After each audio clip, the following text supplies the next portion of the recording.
जय श्री राम। महाभारत का युद्ध संपन्न हुआ। पांडव हस्तिनापुर में आ गए, परंतु युधिष्ठिर के हृदय में बहुत बड़ा संताप उत्पन्न हो गया। वह नहीं चाहते थे कि युद्ध में उनके भाई मारे जाते। तो युधिष्ठिर इस युद्ध से प्रसन्न नहीं थे, ना ही पूरी पृथ्वी का राज्य हासिल करके युधिष्ठिर प्रसन्न थे। उनके हाथों से न जाने कितने अपने ही भाइयों का वध हुआ, इसका उनको बहुत बड़ा संताप था, बड़ा दुख था। साथ ही कर्ण की कहानी भी उनको बहुत व्यथित कर रही थी। माता कुंती ने उन्हें इस रहस्य से दूर ही रखा, और जब अंत में पता चला तब कर्ण की हत्या हो चुकी थी। तो इन सभी बातों से किसी का भी हृदय विदीर्ण हो सकता है, उसका राजपाट से, संसार से मोह भंग हो सकता है। अब ऐसे समय में इन्होंने मन बना लिया कि अब ये वानप्रस्थ आश्रम को जाएंगे और सारा राजकाज अन्य पांडवों के हाथों में सौंपकर चले जाएंगे। यह सुनकर अब अर्जुन इनके पास आते हैं, युधिष्ठिर के पास। अब देखिए, ये वही अर्जुन है जिन्हें साक्षात श्री हरि से गीता का ज्ञान प्राप्त हुआ, जिन्होंने साक्षात श्री हरि विष्णु का विश्व रूप दर्शन अपनी आंखों से देखा।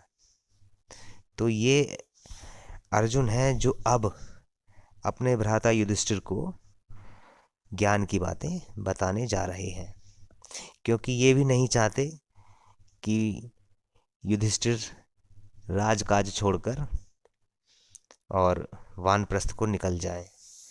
क्योंकि ये कहते हैं महाभारत के शांति पर्व में, इसका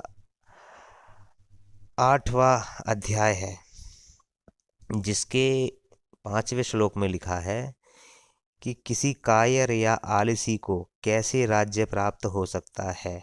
यदि आपको यही करना था तो किस लिए क्रोध से विकल होकर इतने राजाओं का वध किया और हमसे कराया।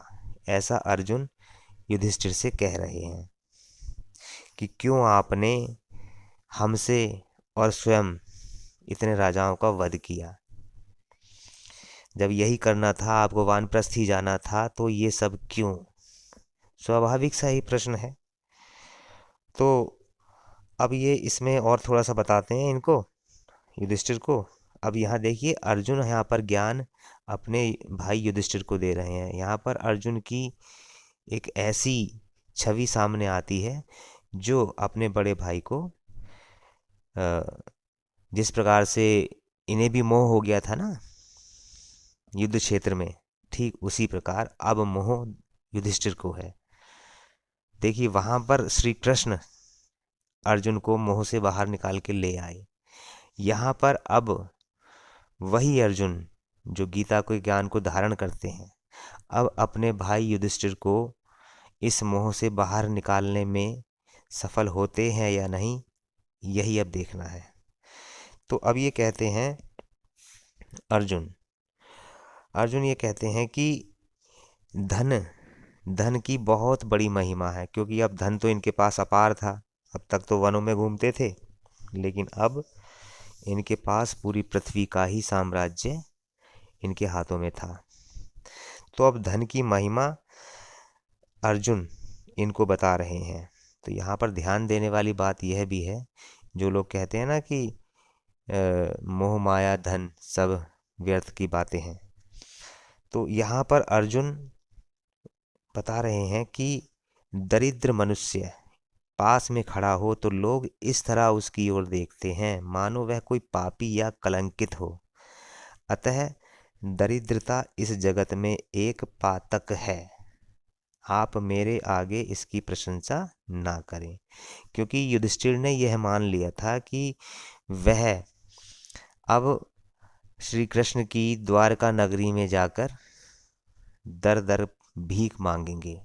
ऐसा महाभारत के शांति पर्व के 8वें अध्याय में दिया हुआ है। 8वें नहीं, 7वें अध्याय में दिया हुआ है।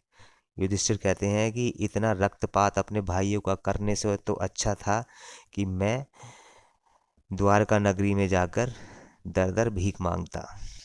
तो ये भाइयों का भाइयों के लिए प्रेम है, ऐसा युधिष्ठिर दिखा रहे हैं। ये युधिष्ठिर एक बहुत ही गंभीर चरित्र है यहाँ पर, धर्मराज। और अब अर्जुन का देखिए ये रूप, ये वही अर्जुन है, फिर से कहूँगा, जिन्होंने गीता का उपदेश पाया है। अब ये धन की महिमा का कैसे वर्णन कर रहे हैं ये आगे देखिए।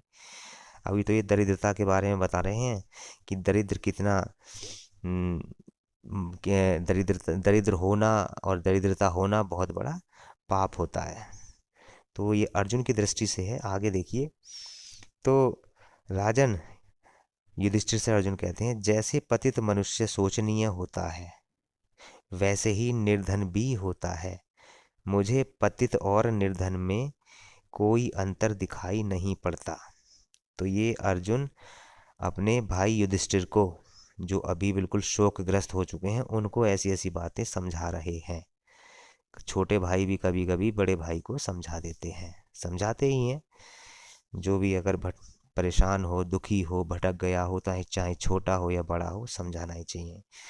तो ये दोनों भाइयों के बीच में वार्तालाप चल रही है। वार्तालाप क्या मतलब, अर्जुन ही इनको बता रहे हैं कि धन की बहुत बड़ी महिमा होती है। हे नरेश्वर, धन से ही धर्म, काम और स्वर्ग की सिद्धि होती है। लोगों के जीवन का निर्वाह भी बिना धन के नहीं होता।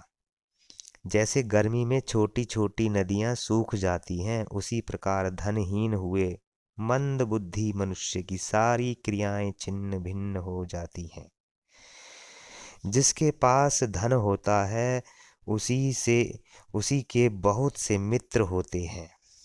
जिसके पास धन होता है उसी के भाई बंधु होते हैं। संसार में जिसके पास धन है वही पुरुष कहलाता है, और जिसके पास धन है वही पंडित कहलाता है। ये बिल्कुल अर्जुन सत्य बात कह रहे हैं। आप और हमने सबने इसको अनुभव किया ही होगा। निर्धन मनुष्य यदि धन चाहता है तो उसके लिए धन की व्यवस्था असंभव हो जाती है, परंतु धनी का धन बढ़ता ही जाता है। बिल्कुल सत्य।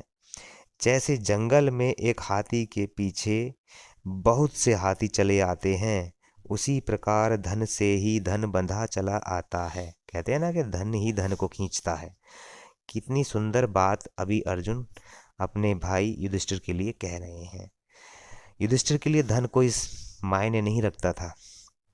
तो आगे कहते हैं कि हे नरेश्वर, धन से धन का पालन, कामना की पूर्ति, स्वर्ग की प्राप्ति, हर्ष की वृद्धि, क्रोध की सफलता और शास्त्रों का श्रवण और अध्ययन तथा शत्रुओं का दमन, ये सभी कार्य सिद्ध होते हैं। धन से कुल की प्रतिष्ठा बढ़ती है और धन से ही धर्म की वृद्धि होती है। पुरुष प्रवर निर्धन के लिए तो न यह लोक सुखदायक होता है और न परलोक ही सुखदायक होता है। ये बिल्कुल सत्य बात है। निर्धन का न इस लोक में कोई है न उस लोक में कोई है। अर्जुन इस समय बिल्कुल वही बात बता रहे हैं, वो जो प्रैक्टिकल बात होती है ना आज के दौर में, वही अपने भाई को समझा रहे हैं। अब देखते हैं इनकी बातों का इन पर कुछ असर पड़ता है। वो कहते हैं कि जिनके पास धन की कमी है, गौएं और सेवक भी कम है, और जिसके यहाँ अतिथियों का आना जाना भी बहुत कम हो गया है, वास्तव में वही दुर्बल कहलाने योग्य है। जो केवल शरीर से दुर्बल है उसे दुर्बल नहीं कहा जा सकता। तो ये बात है कि निर्धन तो बस न यहाँ सुख पाता है न वहाँ सुख पाता है, और निर्धन व्यक्ति हर जगह अपने परिवार सहित दुख ही दुख झेलता है। निर्धनता ही सबसे बड़ा दुख है इस संसार में। यदि कोई सबसे बड़ा दुख है या सबसे बड़ा कोई पाप ही कह लीजिए, कहना नहीं चाहिए, निर्धनता ही है। और यहाँ राजाओं के बारे में भी ये कहते हैं कि धन का अपहरण करना उचित नहीं है। ये युधिष्ठिर को कह रहे हैं अर्जुन कि धन का अपहरण करना अनुचित नहीं है। किसके लिए? राजा के लिए। राजा अगर दूसरे राज्य को जीत कर धन नहीं लाएगा तो कैसे धर्म कर्म के कार्य करेगा, ये बताया जा रहा है यहाँ पर। ना कि कोई लूटपाट या डाके वाली बात हो रही है। राजा तो ऐसे ही लाते हैं। तो इसी प्रकार सभी राजा इस पृथ्वी को जीतते हैं और जीत कर कहने लगते हैं कि यह मेरी है, ठीक वैसे ही जैसे पुत्र पिता के धन को अपना बताते हैं। तो इस तरह से धन की महिमा का वर्णन यहाँ पर हो रहा है। अर्जुन ने अपना काम किया। अब ये युधिष्ठिर की बारी है कि वह अर्जुन की बातों से कितना सहमति रखते हैं। क्या अब भी वह इसी मोह में पड़े हुए हैं या फिर संन्यास मार्ग की ओर प्रस्थान करने वाले हैं। तो इतना तो हमें भी हो गया है कि धन बहुत ही आवश्यक वस्तु है, लेकिन धन हर कुछ नहीं है। परंतु आप ये जान लीजिए, निर्धन होना सबसे बड़ा अभिशाप है।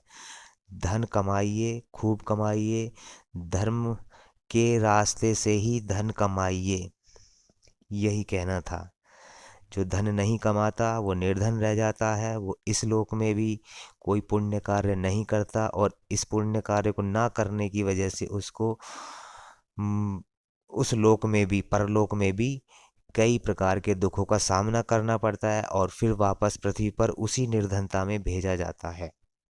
तो धन मनुष्य के हाथ में है, जितनी मेहनत करेगा उतना धन प्राप्त कर लेगा। जय श्री राम।